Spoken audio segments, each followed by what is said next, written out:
A leitura na Palavra de Deus que se encontra na carta do apóstolo Paulo aos Colossenses, Colossenses 2.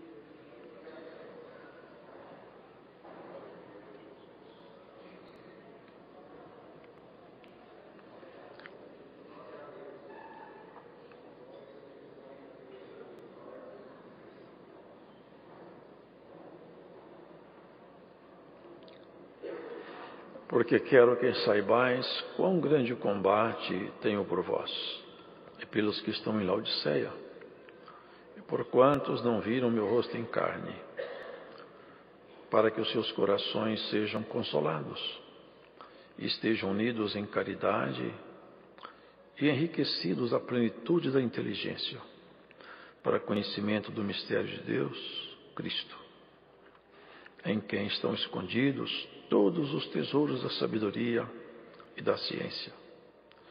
E digo isto para que ninguém vos engane com palavras persuasivas, porque ainda que esteja ausente quanto ao corpo, contudo em espírito estou convosco, regozijando-me e vendo a vossa ordem e a firmeza da vossa fé em Cristo.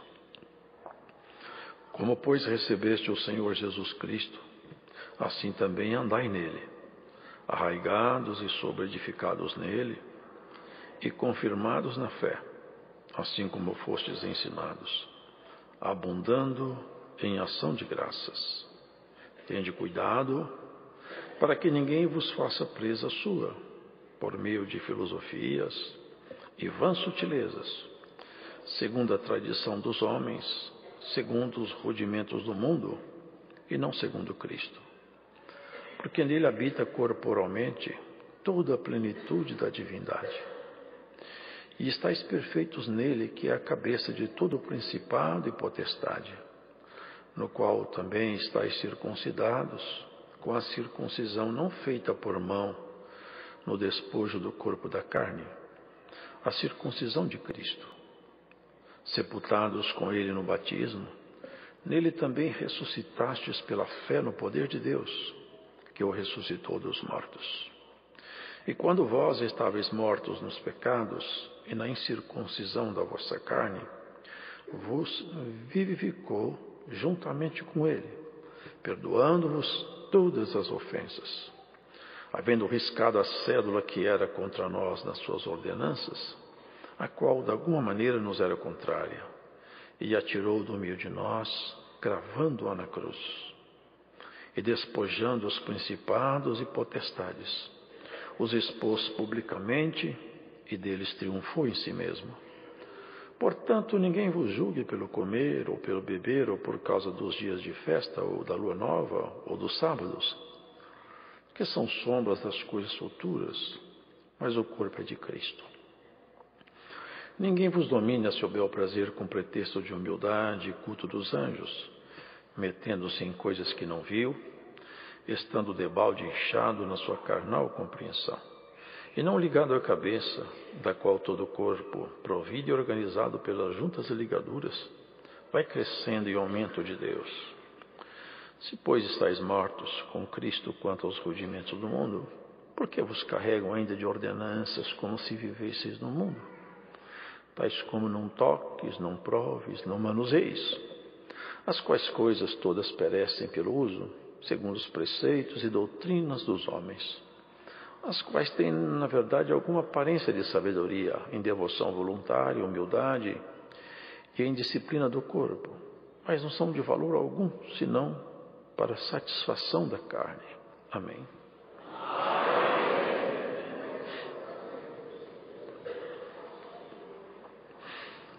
Paulo se regozijava, irmãos, por cumprir no seu próprio corpo o resto das aflições de Cristo. E a si mesmo ele anunciava como um arauto, como um porta-voz da natureza de Cristo, numa revelação maravilhosa que ele teve, porque o Evangelho lhe foi confiado por Cristo. Ele não recebeu o Evangelho de ninguém, senão diretamente de Cristo. E foi colocado como coluna, como aquele que sustenta. A base é Cristo, Ele é a pedra que sustenta toda a construção. Mas Paulo foi uma coluna na estrutura do conhecimento do gentio, isto é, daquele que não é judeu.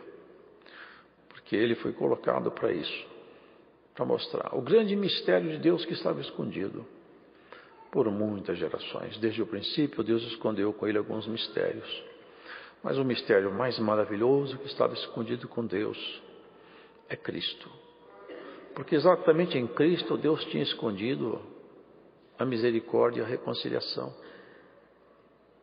O castigo já estava dado, a sentença foi pronunciada, o pecado crescava, dominava, a morte reinava e não havia saída, não havia escape. Que Deus não pode anular a lei que Ele mesmo criou, porque está escrito: se eu torno a edificar aquilo que eu destruí, eu torno-me a mim mesmo transgressor. Ele não podia quebrar a lei que Ele criou. Quem pecar morre. E o pecado então se espalhou e todos morreram. Está escrito: eu procurei por um justo e não achei nenhum sequer. Um homem íntegro, impecável, irrepreensível na plenitude do seu caráter, na integralidade de sua estrutura espiritual, de tal maneira que esse tal homem pudesse responder por Deus e pelos nossos pecados. Esse tal homem nunca existiu. Nem os anjos existiram com essa estrutura capaz de vir aqui, tomando a nossa natureza, nos representar. Uma batalha que era praticamente perdida. Era preciso que alguém com a natureza humana enfrentasse toda a estrutura do pecado e as forças e as hostes da maldade e vencê-los. Vencê-los sendo diminuído na natureza humana. Isso estava escondido com Deus, era um plano secreto de Deus. Ainda que anunciado de forma velada, não estava patente aos olhos de ninguém. Havia os anúncios. Uma virgem conceberá e dará à luz um filho, e o seu nome será Emanuel. Emanuel quer dizer Deus conosco. Deus havia de se abaixar na forma de um corpo humano. Deus iria se tornar humano, exatamente essa a mensagem. Deus ia se tornar humano e viria andar no meio dos homens.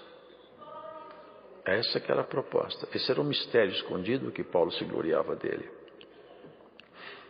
E ele combatia muito fortemente pelas igrejas. E não com combate como as pessoas naturais combatem. Porque tem duas formas de nós fazer combate: pela carne e pelo espírito. Mas a nossa luta não é contra a carne nem contra o sangue. Se nós não sairmos para os confrontos carnais, nós perdemos então a nossa direção. Porque atrás de todo confronto carnal existe um mundo espiritual atuante. E ele sabia disso. E ele batalhava pela igreja, pelos irmãos, em oração, em jejum, vigília. E essa labuta de Paulo era nobre demais. Bonita. E nós temos que entender isso aqui, sabe, irmãos? Nas nossas grandes pelejas, nós conseguimos ir muito mais longe e conseguiríamos resultados muito mais poderosos de joelhos do que em pé. Você de joelho é capaz de muito mais coisas do que você em pé. Esse é um segredo da nossa guerra. Porque, irmãos, a força de Deus é insuperável. Insuperável. Eu vejo as nações assustadas. Vocês estão vendo aí essas guerras? Há um temor calado, velado, que assusta as nações. Eles têm medo, todos têm medo. O pavor é de que alguma nação um dia, no ímpeto, no momento de loucura, lance mão de uma arma nuclear e lance uma ogiva nuclear. Uma ogiva nuclear hoje não é como aquela que aconteceu em Nagasaki, Hiroshima. Ela pode acabar com uma nação inteira, como muitas nações, e pode deflagrar um conflito atômico, o que faria a Terra entrar no inverno atômico. Seria o caos. Mas o poder de uma arma atômica está dentro do núcleo, que ninguém enxerga. É fissão ou fusão de átomos, são coisas invisíveis. Tem tanta energia escondida dentro dos átomos, que quando eles quebram ou fundem, liberam tanta energia, que faz uma bomba de destruição como jamais ninguém fez. Se um átomo é capaz de esconder tanta energia que liberando faz uma bomba que assusta o mundo, vocês imaginam o que não é capaz de fazer a humildade e a fé no coração de um crente, irmão? Ele destrói fortalezas. Destrói. Isso aqui não é uma figura de linguagem. Sim, é comparativo, mas é real. Está escrito, Paulo falou, tudo eu posso naquele que me fortalece. Eu posso qualquer coisa, se ele me fortalecer. Depende dele estar comigo, eu posso tudo. Sem ele eu não posso nada. Sem ele eu não sou nada, mas com ele eu sou tudo. Ele combatia com essa compreensão e com essas armas, não com as armas naturais. E a palavra de hoje começa assim: pode abdicar das suas armas naturais, de seus argumentos, de suas razões, do seu gênio, pode guardar. Com essas armas você nunca vai vencer uma peleja, você vai criar só inimigos. Quer lutar com armas legítimas? Abaixa-te, que Cristo vai te levantar. Lute com armas que Cristo lutou. Veja a postura de Cristo, procure imitá-lo, porque é isso que Paulo fez. Sede meus imitadores. Muita arrogância? Não, muita segurança. Sede meus imitadores, porque ele dizia, porque eu sou imitador de Cristo. Se vocês fizerem o que eu faço, eu não tenho medo de falar que vocês vão vencer, sabe por quê? Porque eu só faço o que eu aprendi com Jesus. Vocês não vão me imitar. Se vocês me imitarem, na última instância, vocês vão imitar Cristo, porque eu ando imitando a Ele. Quem você anda imitando, irmão? Irmã, quem você imita? Temos que ver quem tem sido o nosso modelo, nossa referência. Porque eu quero que saibais quão grande combate tenho por vós, e pelos que estão em Laodiceia, por quantos não viram meu rosto em carne, para que os seus corações sejam consolados e estejam unidos em caridade, enriquecidos à plenitude da inteligência, para conhecimento do mistério de Deus, Cristo. Ele está dizendo que, e é forte isso aqui, né? Que os seus corações sejam consolados, estejam unidos em caridade, no amor, né? E enriquecidos à plenitude da inteligência. Alguma coisa muito, muito sublime, não é? A plenitude é a parte completa, é a totalidade. A plenitude da inteligência, porque na plenitude da inteligência eu vou conhecer o mistério de Deus. E o mistério de Deus é Cristo. É isso que ele está dizendo. Se você foi iluminado por Deus, iluminada por Deus, vai chegar um momento que conhecer não é saber o nome dele, nem saber que ele existiu, hein? Nem saber que tem um evangelho, não é isso não. Aqui está dizendo conhecer é tomar posse daquilo que é dele dentro de nós. Conhecer é estar vivenciando ele em você. É isso que é conhecer. Você ter ele em você. Paulo falou, já não sou eu mais quem vivo, mas Cristo que vive em mim. Ele está dizendo isso. A plenitude da inteligência de Deus, ele é capaz de fazer você conhecer o mistério de Deus que é Cristo. E você conhecendo Cristo, você vai conhecer a si mesma e a si mesmo. Vai conhecer as estratégias do mal. Vai conhecer os propósitos maiores de Deus na sua própria história. E vai ser um homem ou mulher equilibrado nessa jornada e vai definitivamente abandonar as armas que muitas vezes o inimigo põe na sua mão para te ver lutar com ela e te ver perder. Muitos perderam guerra porque pegaram armas erradas. As nossas pelejas são vencidas debaixo de oração e em santificação. Ele fala que em Cristo estão escondidos todos os tesouros da sabedoria e da ciência. Não é um nem dois, todos. Todos os tesouros da sabedoria e da ciência estão escondidos com Cristo. Se eu conhecer Cristo, eu tenho esses recursos em mim.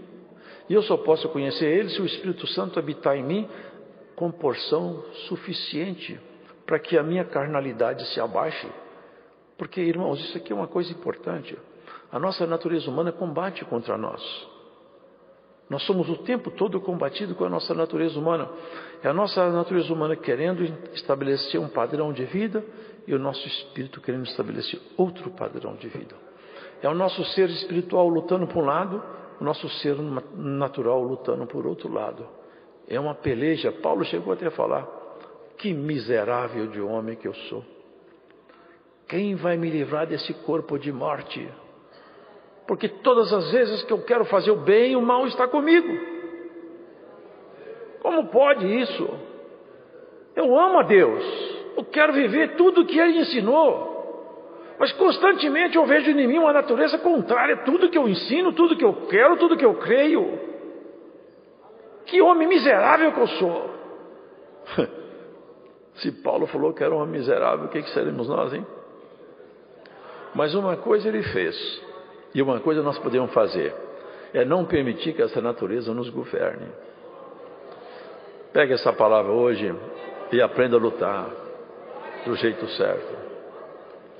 Quanto mais você se abaixar, mais Deus vai te levantar. Se você vir um dia a honra de Deus, na frente da honra dele, você vai ver a humildade. A humildade e a honra de Deus andam sempre assim, ó. Primeiro a humildade, depois vem a honra. Jesus também fez isso, humilhou-se até a morte. Mas quando ele se levantou, ele falou assim, proclamou bem forte: todo poder me foi dado no céu e na terra. Paulo fala, todas as coisas lhe foram sujeitas, no céu e na terra. Quando findar os tempos, aquele que lhe sujeitou todas as coisas, Paulo falou, ele se sujeitará àquele que lhe sujeitou todas as coisas, para que Deus seja tudo em todos. E digo isso para que ninguém vos engane com palavras persuasivas. Por quê? Porque já estavam tentando enganar os irmãos de Colossos. Nosso adversário, ele não aparece com um chifrinho, nem com um garfo na mão. Ele se escamoteia, ele se esconde dentro das mentes, dentro das filosofias, dentro das falsas religiões, dentro dos argumentos mundanos dos hedonistas, não é? Daquilo que o mundo entende como verdade. Eles acreditam, como que pode um ser humano acreditar que ele é fruto do acaso? Como pode um ser humano inteligente viver a vida inteira falando que ele vai morrer e tudo acabou? Como que pode um ser humano aceitar isso, que as coisas se organizaram ao acaso? Um Deus estúpido, inerte, impessoal. Um Deus insensível, sem amor, um Deus chamado acaso, um Deus chamado evolução. É muito pobre demais. Nosso Deus é pessoal. Tem nome, tem sentimento, tem voz, se expressa, fala, repreende, abraça, levanta, abaixa, se identifica. E sendo tão alto, ele busca se identificar de duas formas. Quando ele fala da sua própria essência, ele fala assim, Moisés perguntou, eu vou lá falar que o Senhor está mandando eu tirar aquele povo. Eles vão perguntar, qual é o nome desse Deus? Porque a gente não conhece. Fala para mim, qual o nome seu para eu falar para eles? Ele falou assim, fala para eles assim, eu sou, te mandou. Eu sou. Depois que os homens começaram a ter contato com ele, vocês veem como ele se identificou mais na frente? Quem sou eu? Eu sou o Deus de Abraão, de Isaac e Jacó. Já se identificou com aqueles que identificaram-se com ele. Sabe quem é Deus? É Deus de Maria, de Joana, de Flávia, de Pedro, de Paulo, de Antônio. É Deus do desempregado, do pobre, da viúva, do machucado, da criancinha que foi orado aqui hoje, que está no farol. Ele é Deus. Basta você querê-lo e Ele te quer. Basta você estender a mão e Ele te pega pela mão.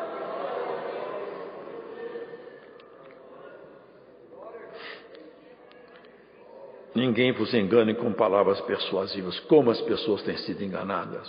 Como que as pessoas creem em tantas coisas, irmão. Acredito que Deus seja uma força cósmica. Não tem identidade, não tem nada. Mas Romanos fala assim, no dia que você olhar, você pensou numa noite escura, numa área rural, onde não tem as luzes da cidade, você olha pela noite, olha o céu, e vê as estrelas, vê a lua. Ali fala assim, você tem o dever de perguntar uma coisa, quem fez essas coisas aí? Quem foi o autor disso aí? E se você perguntar, você vai chegar no autor. O quadro está aí, está sem assinatura, mas a assinatura do quadro está aqui, no mistério de Deus, Cristo. Ele fez tudo isso, e tudo é sustentado pela força do seu poder, o verbo, a palavra, Ele que fez tudo.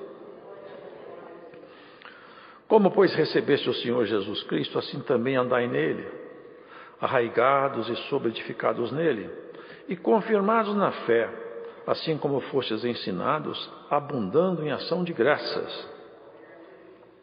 Sabe o que está dizendo? Arraigados, com raízes fundas, bem fundadas em Jesus, e com ação de graças. A ação de graça é para anular os queixumes, para anular as murmurações. Ao invés de murmurar, dá graças a Deus. Ao invés de questionar, dá glória a Deus. Aquele povo que saiu do Egito, eles falaram, que saudade daqueles pepinos do Egito, das comidas do Egito, da carne. Quanto tempo a gente não come carne? Eles estavam comendo um maná que descia desse céu aqui, não do céu glorioso, mas desse céu. Descia um maná todo dia. Eles pararam de dar valor para esse sobrenatural alimento. Deus mandou umas codornizes lá que eles comeram tanta carne que passaram até mal. Mas Deus falou, esses menininhos que estão pequenininhos aí, que são indefesos, esses vão entrar. E os velhos não vão. Porque vocês duvidaram, irritaram o Senhor, provocaram a ira do Senhor. Arraigados nele, dando graças. Dá graças a Deus. Quando você não entendeu o que está acontecendo, mas está sofrendo, dá glória a Deus. Porque isso é fé. Isso está arraigado em Deus. E eu não sei por que eu estou passando isso. Mas glórias a Deus porque está deixando eu passar. Eu não sei por que eu estou chorando, mas eu dou graças a Deus porque pelo menos eu não perdi minha fé. Eu não sei por que eu passo essa doença, eu não queria. Mas todavia, Deus estando comigo, ainda está tudo certo. Porque se Ele ficar com pena de mim, Ele faz assim, ó. E a enfermidade vai embora. Se eu ficar sozinho não tem saída, mas com Ele tem jeito. É só Ele voltar a olhar para mim e estou resolvido, todo o meu dilema acaba. Tende cuidado para que ninguém vos faça presa sua. Sabe o que é presa? O predador, ele pega um animal, torna-se a sua presa. Depois que os dentes de um leão fecham numa gazela, acabou. Depois que um tigre fecha os dentes na sua presa numa zebra, um leão, uma leoa, trava seus dentes no pescoço de uma zebra, acabou a história da zebra. Sabe, presa dela. Aqui está falando essa linguagem. Cuidado para que ninguém faça você presa dele, com os dentes de uma filosofia estranha, de uma doutrina estranha. Não ponha teu pescoço para nenhum predador morder, não. Antes, guarda essa palavra, ninguém se faça prisioneiro dos homens. Nós somos prisioneiros da liberdade, amarrados com a corda da liberdade, serviremos a Cristo. E ele falou, quem era prisioneiro naquele tempo? Quem é prisioneiro, escravo, me conhecendo está solto. Quem era solto, me conhecendo está preso. Por quê? O prisioneiro tinha certeza, eu estou com o Senhor, vai tudo terminar bem. O solto falou, estou solto, mas eu tenho que tomar cuidado, senão eu perco a amizade com Deus. Estou preso na palavra e no evangelho, nessa missão. Não vos faça presa sua por meio de filosofias e vãs sutilezas, segundo a tradição dos homens, segundo os rudimentos do mundo, e não segundo Cristo.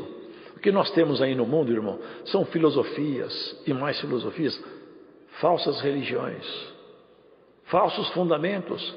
As pessoas, eles imaginam teorias e ficam ensinando coisas que eles não viram, que não, fora da Escritura. Irmãos, é assim, ó, tudo que conflitar com a Escritura Sagrada, seja o que for, joga fora, é lixo. Sabe o que Paulo falou?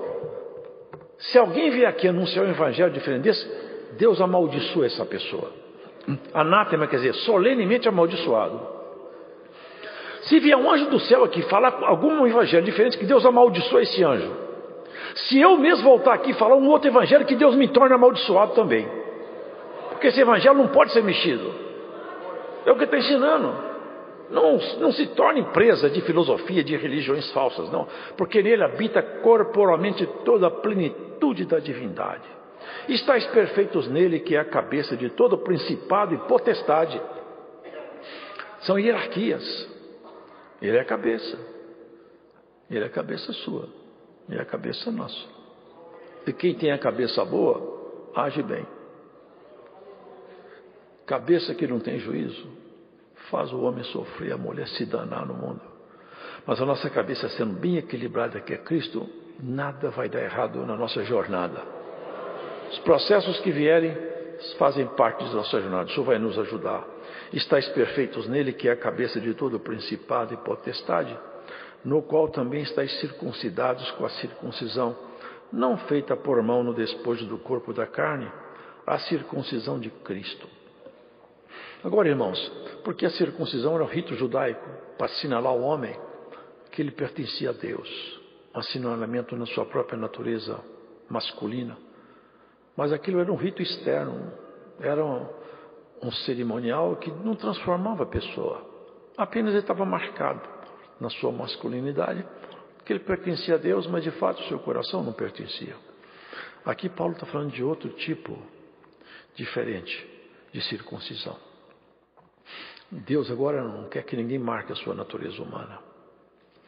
Ele vai fazer isso e já fez com você, no seu coração. Ele marcou o seu coração, escrevendo nele a sua lei. E você sabe, eu sou de Deus, eu pertenço ao Senhor, está marcado o meu coração, a lei dele está no meu coração, e no meu entendimento está a sua palavra, eu estou marcado, essa circuncisão que ele fala. Sepultados com ele no batismo, nele também ressuscitastes pela fé no poder de Deus, que o ressuscitou dos mortos. Aqui tem um fundamento bonito, irmão. E quando vós estáveis mortos nos pecados e na incircuncisão da vossa carne, vos vivificou juntamente com ele, perdoando-vos todas as ofensas, havendo riscado a cédula que era contra nós nas suas ordenanças, a qual de alguma maneira nos era contrária, e atirou do meio de nós, cravando-a na cruz. Vocês entendem isso aqui? Havia uma cédula, um documento que condenava você e eu, condenava o ser humano. Você está condenado, está aqui, ó. Você não tem saída. Esse documento, essa cédula é a lei. Porque quem era de Deus? Quem está no pecado não tinha nem acesso a ele. O povo de Deus recebeu uma lei. E a lei falou o seguinte: você não pode, por exemplo, você não pode cobiçar. Mas antes ele cobiçava. Mas depois que veio a lei, ele compreendeu que ele não pode cobiçar. Mas ele continuou cobiçando. Aí Paulo fala, aconteceu uma coisa difícil. Porque antes de vir a lei, havia um tempo na minha vida que eu não estava condenado. Eu não conhecia nada. Mas depois, na minha maturidade, eu creio que ele esteja falando da infância dele. Durante a infância, a inocência, irmão, não temos culpa de nada. Ainda que muitos insistam em criticar essa visão é baseada, lastreada na Escritura Sagrada, é o que nós cremos. Uma criança não pode ser condenada porque ela não pode ser condenada por um crime que ela não fez. Assim como na justiça comum. Ninguém pode ser preso por presunção de crime. Uma criança não poderia ser condenada por presunção de pecado, porque ela não pecou ainda. Ele fala, enquanto, por um tempo, eu vivi sem lei, mas depois chegou o conhecimento da lei e eu morri. E aconteceu uma coisa muito triste, porque a lei é santa, e o mandamento santo, justo e bom. Como que pode? O mandamento é bom, a lei é boa, e me matou. Então o bom me tornou-se ruim para mim, porque o que era bom me matou. Não. Ele explica: para que o pecado se mostrasse pecado, veio a lei. Lei para mostrar que o pecado é coisa horrenda. E conhecendo a lei, eu morri. Então, essa lei estava lá, diante de todo ser humano que quisesse chegar perto de Deus. Quando Jesus foi à cruz, sabe o que ele fez? Ele pegou a cédula, a lei, e rasgou aquilo ali na sua carne na cruz. Quando ele foi cravado com 3 cravos, um na mão, outro na outra e nos pés, rasgado com cravos. Ali naquele momento, ele estava rasgando a cédula que é contra você e contra eu. Eu acho muito importante, irmãos, que Jesus crucificado, é interessante isso, irmãos, eles colocaram em 3 idiomas: Jesus, Rei dos Judeus. Até alguém falou: não escreva assim, Rei dos Judeus, escreva que ele falou que era rei. Pilatos falou: o que eu escrevi, porque isso aqui não pode mudar, ele é Rei dos Judeus. Escrito em hebraico, grego e latim, no idioma dos sábios, no idioma dos poderosos, no idioma dos sábios o grego, dos poderosos o latim, que era o poder das águias de Roma, e na linguagem do povo de Deus, no hebraico. Ele é Rei dos Judeus, Rei seu, Rei meu, Rei nosso, para sempre. Ali na cruz, irmãos, Jesus não tinha pecado. O pecado não entrou no seu corpo, o pecado não habitou nele. Foi imputado. Sabe o que é imputado? Eu responder por uma coisa que eu não fiz. Ele pagou aquilo que ele não fez ali na cruz. E foi coisa maravilhosa que o comportamento dele é tão sublime, que um daqueles ladrões, vocês conhecem bem isso, ele vendo Jesus, tudo que ele falava, o jeito dele, ele fez uma declaração ali maravilhosa demais. Repreendeu seu amigo, porque eles falavam palavrões, blasfemavam. Aqui fala que ele cravou na cruz. Enquanto eles blasfemavam, um deles falou: não é possível, nós merecemos estar aqui, mas esse justo não merece. Jesus falou com ele uma palavra tão suave: o senhor lembra de mim quando o senhor entrar no seu reino? Ele falou: ainda hoje você vai estar comigo lá. Mas sabe o que assusta, irmãos? É que o outro ladrão estava do lado ouvindo tudo. Não assusta, não? Estava ali do lado, ele viu, ouviu as conversas, viu Jesus, viu o seu amigo arrepender e não se arrependeu. Vocês percebem que não é Deus que condena as pessoas, são as pessoas que se condenam? A chance estava ali. Ele podia falar: Senhor, igual você falou com meu amigo, fala comigo também, me leva para o teu reino junto. Aonde quer que você esteja hoje escutando essa palavra, se você rasgar seu coração, Deus te levará para a eternidade. Aceita a palavra do Senhor, crê em Jesus, morra com Ele, sepultados com Ele no batismo. Sabe o que é isso? Quando nós nos batizamos, nós somos imersos na água. Ali nós fazemos uma proposta, uma metáfora, uma figura. Eu morri, porque fala, se ressuscitasse, naquele momento o homem morre, a mulher morre. Morri para o pecado. Sabe o que Paulo fala lá em Romanos? Fala assim: quando a mulher está casada com um homem, se ela for de outro marido, ela é adúltera. Ela não pode ser de outro marido, senão ela é chamada adúltera. Mas se o marido dela morrer, ela pode casar com outro e não vai ser adúltera. Vocês já leram isso? Mas Paulo não estava tratando de casamento naquele dia, naquela carta. É de outro assunto que ele tratava. Ele falava exatamente dessa relação da igreja com Cristo. Ora, nós éramos desposados com o pecado. A nossa natureza é ruim. É ruim. Só tinha um jeito. Esse casamento estava consumado porque nós já tínhamos praticado o pecado. O casamento foi consumado. Eu me casei com a morte quando eu pequei. O pecado é a morte. Mas tem um jeito de acabar com esse casamento: se eu morrer. Não estou preso mais ao casamento. É isso que você fez. Quando você foi sepultado nas águas do batismo, assim: olha, eu morri para o pecado. Agora eu tenho outro, eu tenho um noivo que vai ser meu esposo. E ressuscito na esperança de encontrar com meu noivo.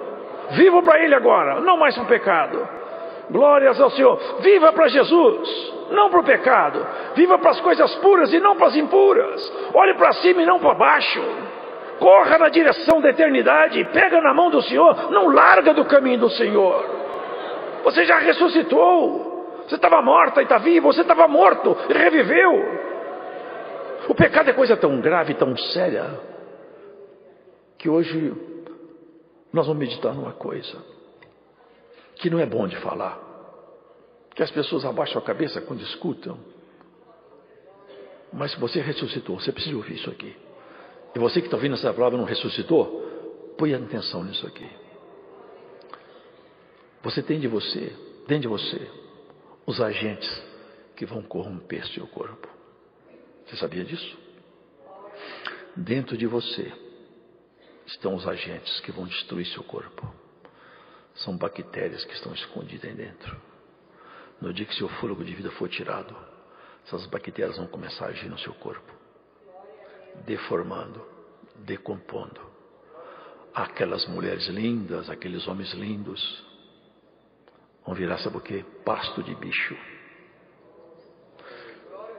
Decomposição, cheiros horríveis, cadaverino, é um gás que sobe, é uma transformação assustadora. Um cadáver decompondo enche um homem de terror. Essa sentença está dada sobre o seu corpo e o meu. Vai decompor, vai virar um cheiro horrível. Perdoa, mas eu só preciso acordar a gente. A sentença sobre o corpo foi dada. Agora tem uma coisa: como você ressuscitou na fé, esse corpo que vai passar por esse processo não vai passar junto com você não, hein? Porque é como a roupa que você tira do corpo. Quando o seu corpo começar a entrar em decomposição, o seu espírito já estará fora. Mas no dia do Senhor, por causa da sua fé, porque você ressuscitou, Deus não vai ressuscitar aquele corpo velho doente não. Vai ressuscitar um corpo de glória. E você vai entrar num corpo de glória. E aí você vai ver como valeu a pena andar do lado do Senhor. Tragada foi a morte na vitória. Onde está a morte? Onde está a morte, a tua vitória? Tragada foi a morte na vitória. Cadê a força do inferno? Não pode mais atuar em você. Você tem um noivo. Você tem um noivo santo e puro, que te quer só para ele. Tem ciúme de você. Não te quer compartilhando com as coisas do mundo. Olha para frente, viva a vida espiritual, viva a santificação do relacionamento com Cristo. Entra no conhecimento de Cristo para que a plenitude da inteligência te invada e você conheça Cristo e a sua vocação. Lembra da sentença da sua carne. Lembra da sentença. Lembra que falou Marta e Maria? Abre a sepultura. Não, deixa para lá. Tem 4 dias, já está cheirando mal. Nós não queremos ver nosso irmão mais. Não queria mais ver. Mas o Senhor falou: Marta, eu sou a ressurreição. Eu sou a ressurreição. Pode abrir. Porque os bichos que começaram a agir vão recuar. Eu vou recompor a natureza. Aquele dia recompôs Lázaro como ela. Naquele dia vai recompor você como Jesus no corpo de glória. Já ressuscitamos com ele. Aquele ladrão teve chance. Estava do lado. Era só ele falar: me leva também. Você que está ouvindo essa palavra, não quer falar para o Senhor? Senhor, me leva também. No teu dia me leva também. Me transforma também. Fazer o crente também. Fazer o melhor também. Ressuscitados com ele, não se faça presa de nenhuma filosofia. 5 virgens prudente, 5 doida. Eram 10. Eis que é vindo o esposo. Uma correria. Jesus voltou. Vamos encontrar com ele. Já não era mais o ladrão, hein? Eram as virgens. O Senhor Jesus voltou. Vamos encontrar com ele. Se com virgem doida, não dá para encontrar com Ele. Eu não estou cheio da plenitude do conhecimento de Cristo. Não tenho, a plenitude dele não está em mim. Eu não sinto o Espírito Santo, não sinto. A inteligência não está comigo. Eu fui tolo. Espera um pouquinho que eu vou tentar virar crente. 5 prudentes falam: glórias a Deus, eu já ressuscitei. Vem, Senhor, que chegou a nossa festa. As 5 subiram. A ordem foi: não tem como passar. Me dá um pouco do seu azeite. Não, o que está em mim de Deus eu não posso passar para você. Deus colocou em mim, não tem jeito de eu fazer isso. Vai na venda comprar azeite. Hoje a venda está vendendo azeite de graça. Sabe o que fala Isaías? Vinde comprar vinho e leite sem preço. Você não quer comprar azeite, não quer comprar vinho, não quer comprar leite. Jesus hoje te oferece de graça. Tome parte, toma assento nas prudentes. Seja como aquele ex-ladrão na cruz que na última hora ainda pegou o Senhor. Ah, eu quero andar contigo, eu não vou ficar para trás não.